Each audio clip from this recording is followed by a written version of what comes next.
बिस्मिल्लाहिर्रहमानिर्रहीम दोस्तों, आज तुहाडे लिए लैके आए MF 240 2014 मॉडल फार सेल। बिल्कुल जेन्युइन ट्रैक्टर है, फार सेल है। चेक करके तुसी खरीदो।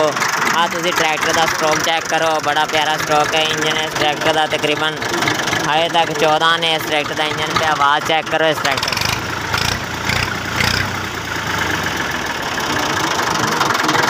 दोस्तों तहसील चिश्तियाँ जिला बहावलनगर च ट्रैक्टर खलोता है। अगर किसी भरा को चाहिए हो, मेरा भरा डिस्क्रिप्शन मालका का नंबर है, उस नंबर पर रबता करके ट्रैक्टर खरीदो। तो टायर बिल्कुल जिम्मेदार यूज़ होया टायर है। इस ट्रैक्टर के तुम आपे आने शाने खुद बना लेने है। बिल्कुल साफ सुथरा सोहना ट्रैक्टर है।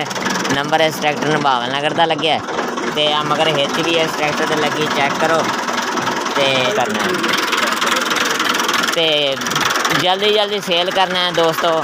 बंपर भी लगे तो हजे तक 0/0 ट्रैक्टर पे है। तो कंडीशन थोड़ी मट्ठी है, लेकिन ट्रैक्टर बड़ा ही चंगा है। रिमां का साफ सुथरा सोहना ट्रैक्टर है। चेक करके तुम खरीदो। थोड़ा टुट भज है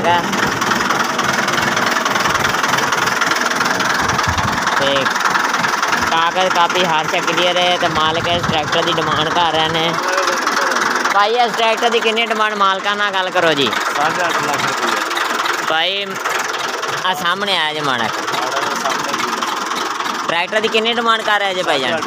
8.5 लाख रुपया ट्रैक्टर डिमांड कर रहे हैं। मौके पर घाटा वाधा कर लैणगे। किसी भरा चाहिए हो वो नंबर पर कॉल रात टाइम कॉल ना करे जे। तो ओके, अल्लाह हाफिज़।